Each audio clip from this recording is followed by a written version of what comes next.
I was on a bus somewhere in the middle of Israel when I felt like I couldn't breathe.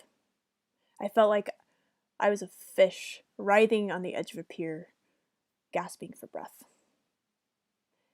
That's when I came out to my students. I was teaching journalism at Gonzaga at the time. Myself and a Judaism professor were leading 10 students on a study abroad trip through the Middle East. Some were religious and some weren't. The other professor, who's a very good friend of mine, was very open about her personal life. In the hostel, or at a restaurant, or on the bus, it really didn't matter where. She would FaceTime with her kids and with her wife, frequently taking out her earbuds so that they could all say hello to the class. Now, I've always been a bit more reserved with my students. Maybe it's because I teach journalism and I thought I was modeling objectivity, or at least that's what I thought I was supposed to be doing. So they didn't know my political views or my religious views, nor did they know my story. They didn't know that, like many of them, I was a first-generation college student. They didn't know that I grew up in a single-parent home. And unless they did a Google search on me, they did not know that I grew up in a cult. And, well, I'm sorry, friends, that's a story for another time. Because I didn't wear a ring on my finger. They probably assumed I wasn't married. And I'm pretty sure some of them, a lot of them maybe, had presumptions about my sexuality, but I kept all of that pretty close as well.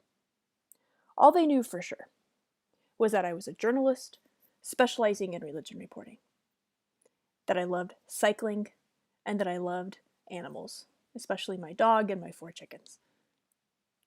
Now, on a study abroad trip, it's easy to get a little more relaxed with your students. You dine together, you travel together, and you get to know things about them that you normally wouldn't. Because our trip was so small, there's only 12 of us, we were able to adjust the program on the fly as needed a little bit.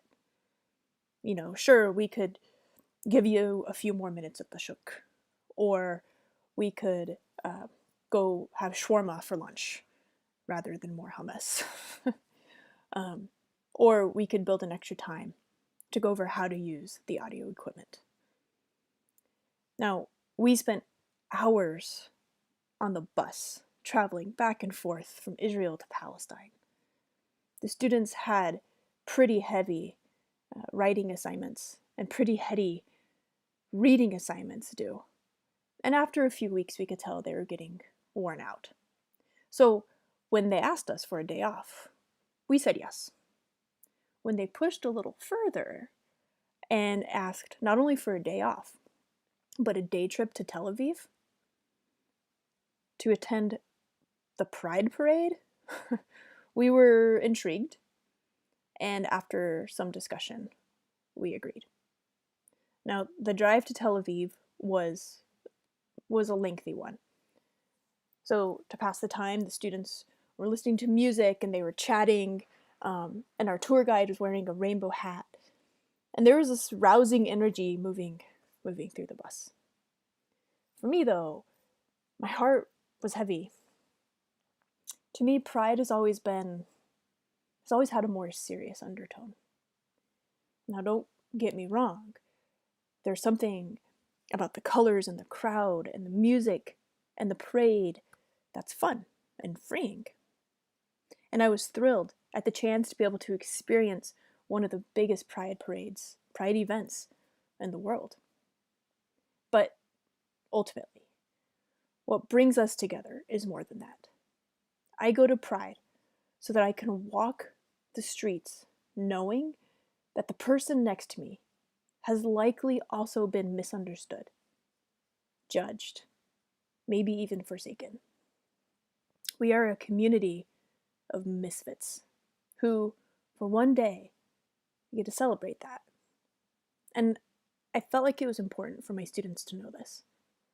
So as the bus rumbled down the dusty highway, I moved to the front, I took the mic, and I faced my class. They stopped their music and they looked at me inquisitively. And that's when the bus turned to the edge of a pier and I turned into the floundering fish who couldn't breathe. I don't know if they could tell that's what was happening. I told them how much it meant to me personally, that they wanted to use their time off to spend a half day back on that bus to go to Pride. But I told them that it wasn't just a party. I told them that I came out to my family when I was about their age, in my 20s. I couldn't come out sooner because I was taught that homosexuality is one of the greatest sins. I had to move far away to even grasp that, to even grasp who I was and come to terms with who I was. Some of us, I told them, had to lose our families, had to say goodbye to them in order to be out and attend a parade like this. I didn't need to go into details. They got it. I saw in their eyes, as they looked back at me, that they knew in that moment that they would be marching that day and dancing that day for a cause, which was to show acceptance and love for those of us who had been rejected by their families. I felt like they threw me back in the water when I could breathe again. So ever since that day, my students know who I am. Because one of them sitting in those seats could be struggling to breathe. Because they're dealing with rejection or shame due to their sexuality. And my hope is that maybe my transparency is helping them find their way. So, thank you.